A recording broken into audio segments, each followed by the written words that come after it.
2025 ICC champions ട്രോഫിയിൽ മിന്നും ഫോമിലുള്ള ടീം ഇന്ത്യ ഗ്രൂപ്പ് ഘട്ടത്തിൽ കളിച്ച 3 മത്സരങ്ങളിലും ജയം നേടിയാണ് സെമി ഫൈനലിൽ കടന്നിരിക്കുന്നത്. ആദ്യ സെമി ഫൈനലിൽ കരുത്തരായ ഓസ്ട്രേലിയയാണ് ഇന്ത്യയുടെ എതിരാളികൾ. ഗ്രൂപ്പ് ബിയിലെ 2ാം സ്ഥാനക്കാരായിട്ടാണ് ഓസ്ട്രേലിയ സെമിയിൽ കടന്നിരിക്കുന്നത്. ന്യൂസിലൻഡിനെതിരെയായിരുന്നു ഗ്രൂപ്പ് ഘട്ടത്തിൽ ഇന്ത്യയുടെ അവസാന മത്സരം. ദുബായിൽ നടന്ന കളിയിൽ 44 റൺസ് ജയമാണ് ടീം ഇന്ത്യ നേടിയത്.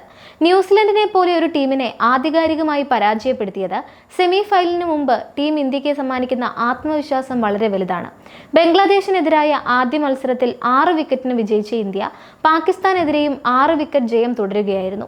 ന്യൂസിലൻഡിനെതിരെ 44 റൺസിനാണ് ഇന്ത്യ വിജയിച്ചത്. ഇതോടെ ഗ്രൂപ്പ് ചാമ്പ്യന്മാരുമായി.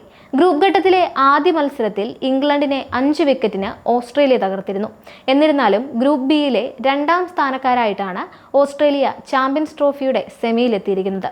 2 മത്സരങ്ങൾ മഴയെ തുടർന്ന് ഉപേക്ഷിച്ചതിനാൽ ഈ മത്സരങ്ങളിൽ നിന്ന് ഓരോ പോയിന്റ് വീതമാണ് ഓസീസിന് ലഭിച്ചിട്ടുള്ളത്. അവസാന മത്സരത്തിൽ കളിച്ച ടീമിൽ നിർണായക മാറ്റവുമായിട്ടായിരിക്കും ഇന്ത്യ സെമിക്ക് ഇറങ്ങുക എന്നാണ് സൂചനകൾ. ചാമ്പ്യൻസ് ട്രോഫി സെമിയിൽ ഇന്ത്യൻ ടീമിൽ വരാൻ സാധ്യതയുള്ള മാറ്റവും ടീമിന്റെ സാധ്യത പ്ലേയിങ് 11 ഒന്ന് നോക്കാം. ഓസ്ട്രേലിയക്കെതിരായ സെമി ഫൈനലിലും ഇന്ത്യയുടെ ബാറ്റിംഗ് നിരയിൽ മാറ്റമുണ്ടാകില്ല എന്ന കാര്യം ഏകദേശം ഉറപ്പാണ്. ക്യാപ്റ്റൻ രോഹിത് ശർമ്മയും ഉപനായകൻ ശുഭ്മാൻ ഗില്ലും ചേർന്നായിരിക്കും ബാറ്റിംഗ് ഓപ്പൺ ചെയ്യുക. ന്യൂസിലൻഡിനെതിരെ നിരാശപ്പെടുത്തിയ ഈ 2 ഓപ്പണർമാരുടെ തിരിച്ചുവരവാണ് സെമിയിൽ ആരാധകർ പ്രതീക്ഷിക്കുന്നത്.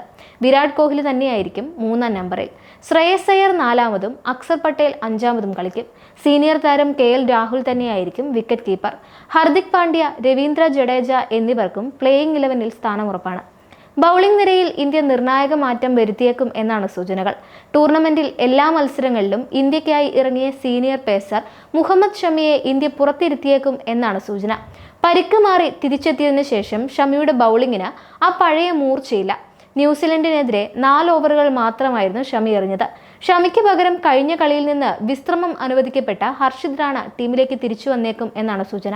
ന്യൂസിലൻഡിനെതിരായ കളിയിൽ ഇന്ത്യയുടെ വിജയശില്പിയായത് വലംകയ്യൻ സ്പിന്നർ വരുൺ ചക്രവർത്തിയായിരുന്നു. ഹർഷിത് റാണയ്ക്ക് പകരം പ്ലേയിങ് 11-ലേക്ക് വന്ന വരുൺ 5 വിക്കറ്റുകളാണ് നേടിയത്. ഈ മിന്നും ഫോം സെമി ഫൈനലിലും പ്ലേയിങ് 11-ലെ സ്ഥാനം നിലനിർത്താൻ അദ്ദേഹത്തെ സഹായിക്കും. കുൽദീപ് യാദവ് ആയിരിക്കും മറ്റൊരു സ്പെഷ്യലിസ്റ്റ് സ്പിന്നർ. അങ്ങനെ നോക്കിയാൽ രോഹിത് ശർമ്മ ക്യാപ്റ്റൻ, ശുഭ്മാൻ ഗിൽ, വിരാട് കോഹ്ലി, ശ്രേയസ് അയ്യർ, അക്സർ പട്ടേൽ, KL രാഹുൽ, ഹർദിക് പാണ്ഡ്യ, രവീന്ദ്ര ജഡേജ, ഹർഷിത് റാണ, കുൽദീപ് യാദവ്, വരുൺ ചക്രവർത്തി എന്നിങ്ങനെയായിരിക്കും ഇന്ത്യയുടെ സാധ്യതാ പ്ലേയിങ് 11.